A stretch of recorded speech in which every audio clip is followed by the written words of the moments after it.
Disclaimer. We do not own or claim ownership of the Pokemon franchise and any Pokemon established in official canon. That's all owned by Nintendo, Game Freak, and Creatures. This is just a podcast made by 4 friends who love Pokemon. It's our love letter to a franchise most of us grew up with, so please go support the official release.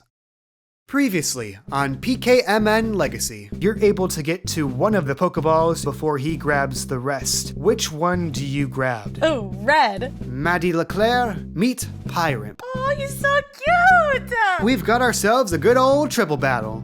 Ginger, bite attack right now, as hard as you can. She looks up at Aerodactyl. We gotta take care of this big flying guy, or else this whole battle's just gonna go downhill. The Aerodactyl has grabbed the shady guy and is lifting him slowly up into the air. He has both the Pokitty and the Undertow as he begins to make his escape. Old Jaden here's got plans to keep. Later, losers! Would it be possible for Chris to use Ginger to set stuff on fire, to scare the guy into dropping the Pokemon? Pokitty freaks out and, in a panic, claws at the shady guy a bit. He loses his grip on one of the Pokemon. Which one is it? Undertow. The Undertow growls at you. You notice the trickles of blood from that bite that you remember ordering Ginger to do as hard as she can. It is not looking to be your friend. That's fair. If the Pyramp is already imprinted onto you, well, I guess you're her trainer now. Oh! Can you travel with me for a bit? Just say you're my friends, and then I won't be deported.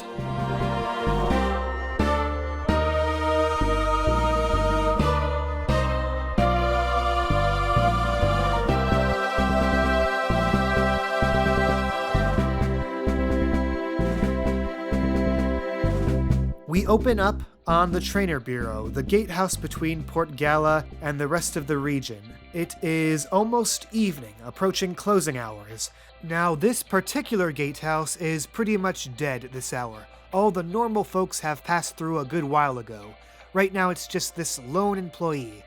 Nondescript-looking guy, a suit and tie, wanting nothing more than to finish cleaning up the rest of his station and head home for the evening. She kicks down the door. I got some friends!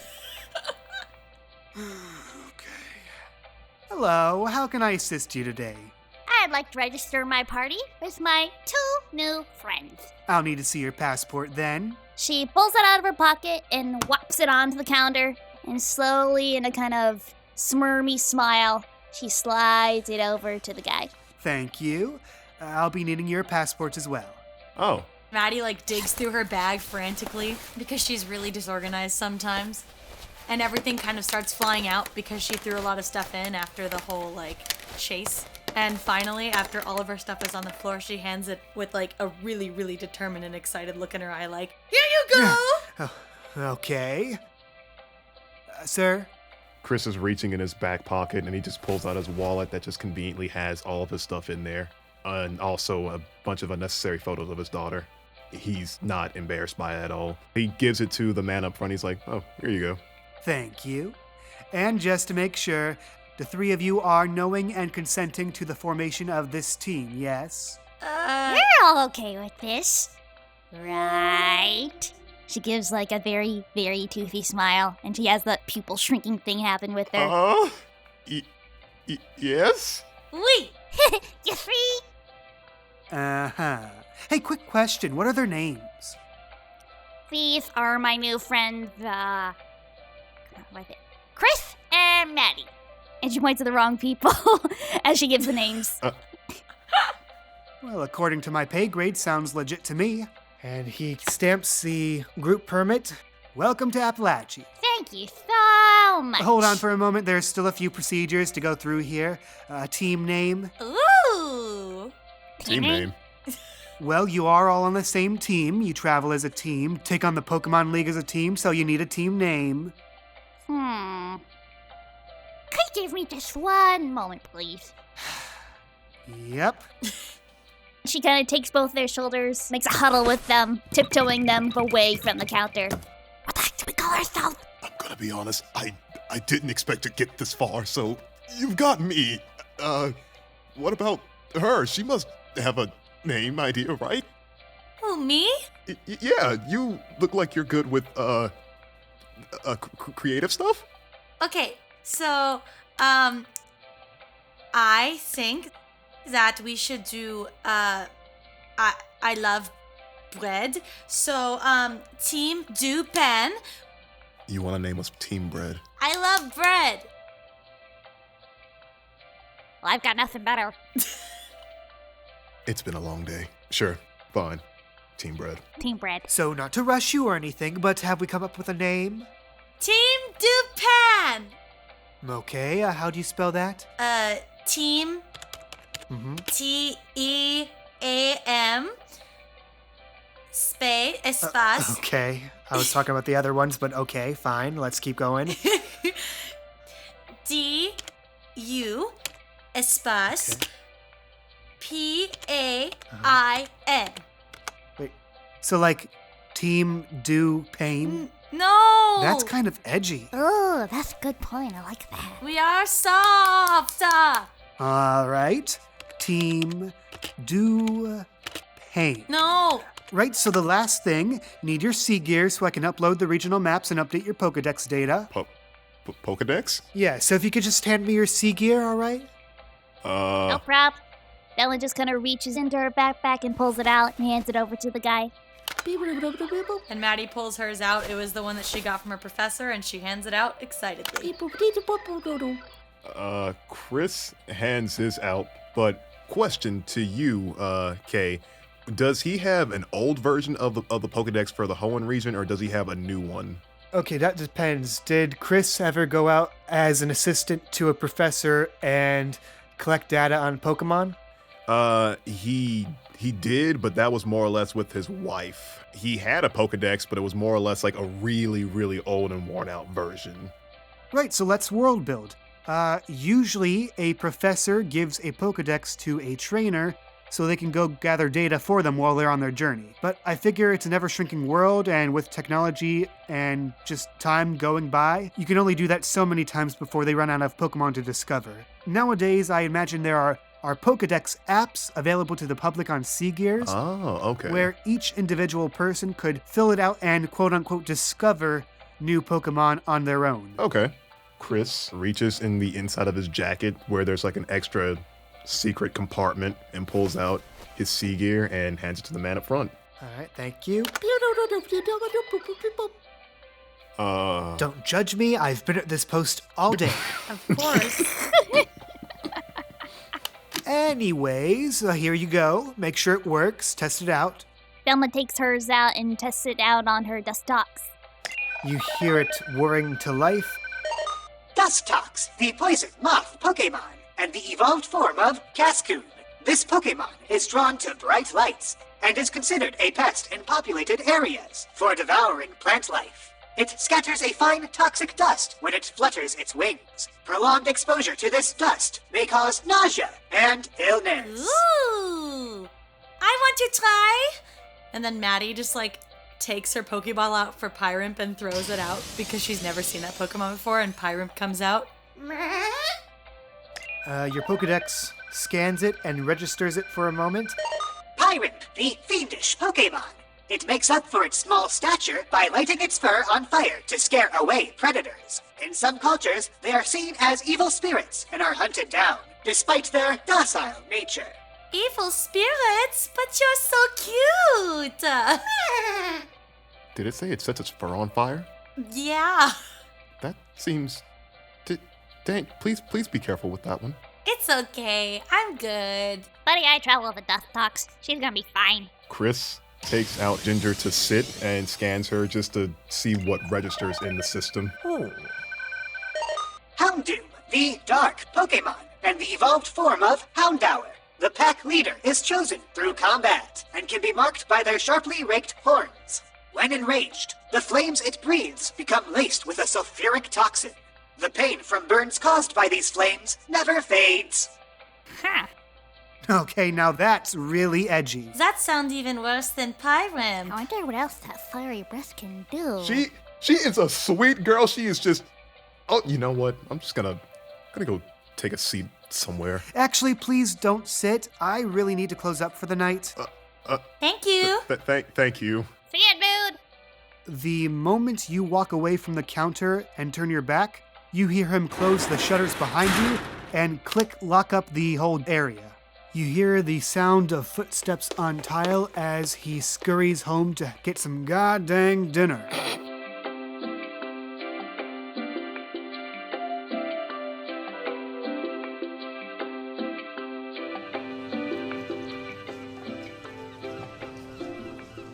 It's about just approaching evening now. It's around 5 o'clock. Are you planning on staying in town till morning, or are you just going out to the mainland, maybe just camp out there? Mainland. I want to travel. Well, I think we should... Her stomach just growled real loudly. And she just kind of goes stone-faced and kind of just turns away. Do you need food? When was the last time you ate? That doesn't matter. Let's just get some dinner or something. Team Bread needs food always. I can't believe we're team bread. Anyway, I know a good place we could go to get something nice. May not be a fancy restaurant, but it's good food. Do tell. Well, I can cook it. What?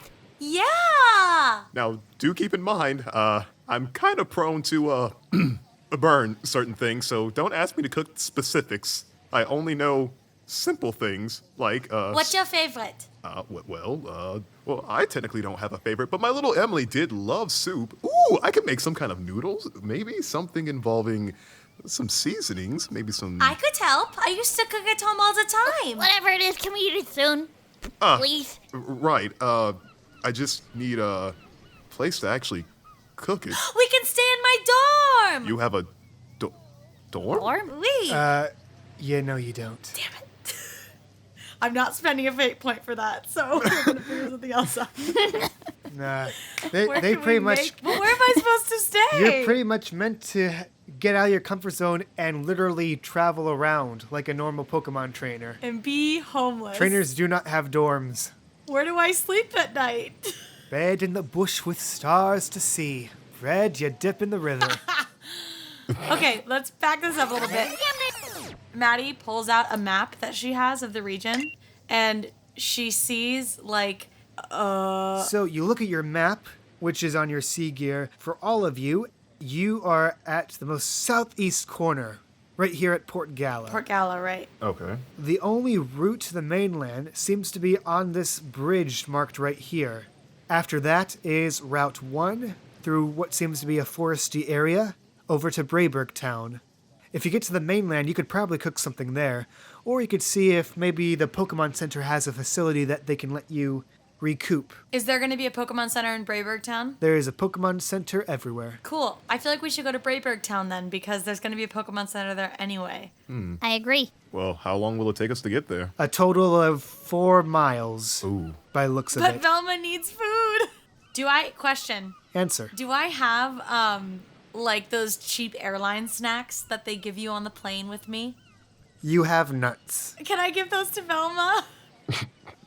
I'm going to need to have you rolled for nuts, and yeah, just give her the nuts. But here's the reason. No, here's the reason why Maddie has to roll for nuts. Because literally, God. it's because she can't decide whether or not she wants to eat them herself or give them away. Okay, then in that case, I'm going to need you to make a heart check. Let's Okay. see how heartless you may be or may not be. Oh my god, I thought Heart was like her best one, or like her second best one. Well, let's see. Heart's her second, so it's her It's fair. amazing that we're not even out of the starting town, and you already have to resort to dice to make your character choices. Give her the nuts. Oh. Good night, everybody. It just fades out on me chanting, "Give her the nuts. Give her the nuts. Give her the nuts." It's me, Kay, at the pause menu again.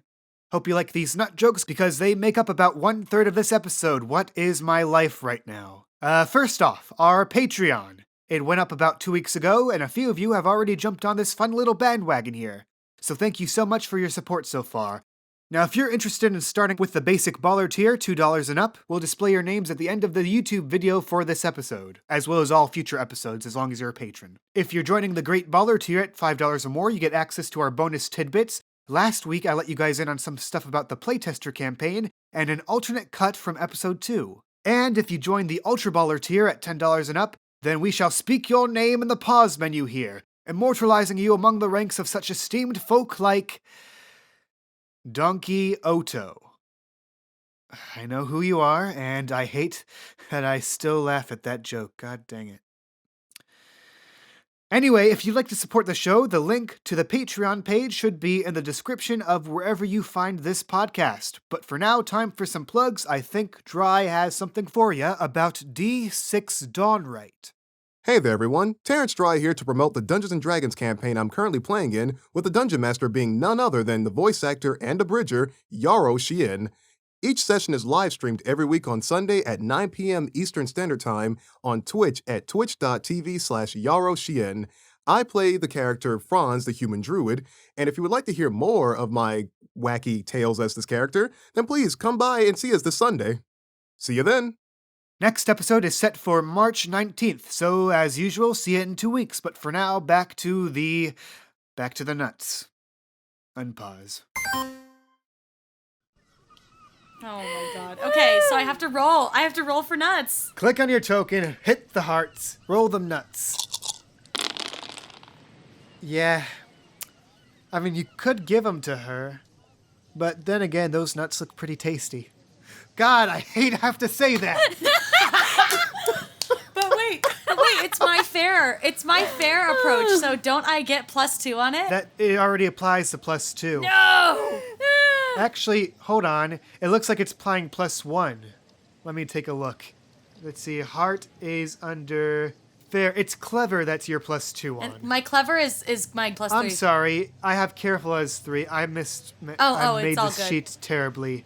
I have to correct this now. Hold on. All right, so there's no... I just okay. want to give Velma the nuts. You've heard of bowling for soup? Now we're rolling for nuts. I try to be a good person and give people soup, but no, they want nuts. Great. Jeez, this generation.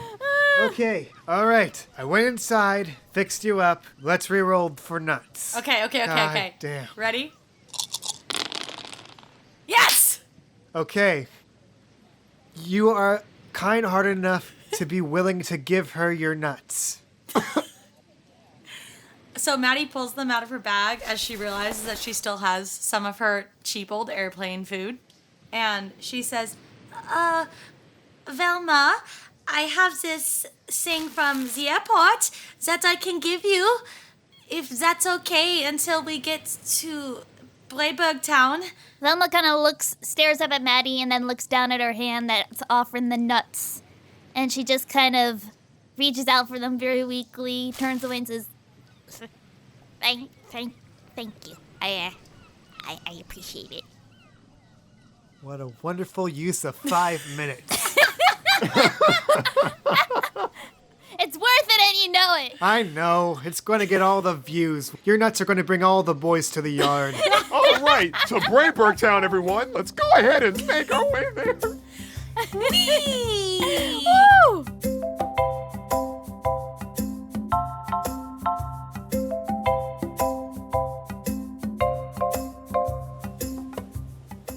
Outside of Port Gala, past the gatehouse, is the Grandwater Bridge. It's a 2-mile-long stretch leading to the mainland, suspended high above the ocean by wood and steel cables. You can feel and smell the salt wind as it gently brushes against your skin. It smells so good. I have not been this close to the ocean in a long time. Ugh, it's cold. Velma then zips up her jacket because the wind's blowing pretty hard. This is pretty high up here. Okay, so we gotta just cross this bad boy and we'll be on our merry way. Are you okay? Me? I'm good. I just boy, I sure do love the sea air. Yeah. And look at that view from the bridge. You could fall all the way down. Look, chances of falling off this thing are pretty darn low. So, they're gonna be okay. Let's just get moving. She just skips ahead, just like kind of precariously going towards the edge, but not quite getting there. Be careful. As you get to the midpoint of the bridge, you come across this coin-operated binocular viewer pointed at something sticking out in the middle of the sea. Does anyone have any pokey? It costs 1 point to operate. Yeah, I still have one more point. Right, probably should explain for the audience. Points are our way of tracking currency. It's an effort to streamline it so it's not bogged down by all this number crunching, bookkeeping type stuff. Off screen, they bought some supplies in the shops at Port Gala between sessions. Basic stuff like Pokeballs, berries, stuff like that. And like you said, Chris, you have 1 point left. Please? He's just... Your last point. Maybe that will stop her from going across this dangerously. Yeah, sure, here you go. Enjoy it. Look at it all you want. Thank you! And now you have nothing but moths in your wallet. Are going to be Well- Venomoths? No, and then suddenly Minion pops out of your wallet. Hey, what were you doing in there? Maddie takes the point and she puts it in the viewfinder. She's like, she's so excited. What's that? What's what? Look, it's that tower. Take a look. And she moves aside from the binoculars and she kind of like shoves Chris into them. Well, okay. Oh. That's... interesting. I don't think I've seen anything like that before. He looks towards Velma. Well, since we're all looking, would you like to have a turn? Sure, why not? Velma just nonchalantly kind of goes over and looks into the binoculars at the tower. Without the binoculars, you could still tell it was pretty big. In the distance, if you compared it to where you are now, it looked as tall as you are. But now you start to realize just how colossal this is. You see this monolithic skyscraper of a tower, completely hewn in stone, standing on its own little island in the middle of the sea, just off the coast. With a ballpark estimate, you'd say maybe it's about 1,000 feet tall at the very least. Enough to break the clouds apart. In fact, you see a few storm clouds seem to be swirling in orbit around this tower. I guess it is a pretty big thing. Meanwhile, Maddie pulls out her map and is like checking it to see what they're looking at. And the direction you're looking at, it seems the only thing it could really be is this area marked King's Tower. How can we get more info on it? That's all your map really says. King's Tower. Well, we can either go to the town to figure out more. Our question, do we have access to smartphones in this universe? Oh, good question. Oh, you know I can't let you have that. That much power. I cannot put the power of Arceus in your hands. That is fair. Do our Pokédexes give us any info? I'm going to say PokeGoogle does exist, but the surface in the Appalachia region is terrible. Oh, well, that makes... At least the Wi-Fi, it's crap. Don't try it. And the cellular data, don't even. You can call people and use the Pokedex, that's about it. That is understandable. So what do you guys think? Do you want to like move on to the town and see if we can get more info later? Or like, should we try and see if we can go towards the tower at all? Or like figure out how to get there? Let's head to the town. All right. Chris is still sort of staring in the direction of this stone-like thing, and it's like it's captured him. He's not sure why. He's just been staring at it. Question, can my sea gear take photos of things? Yes, it can. Well, Chris is going to pull out his sea gear, and he takes a hopefully clear photo of it just for later.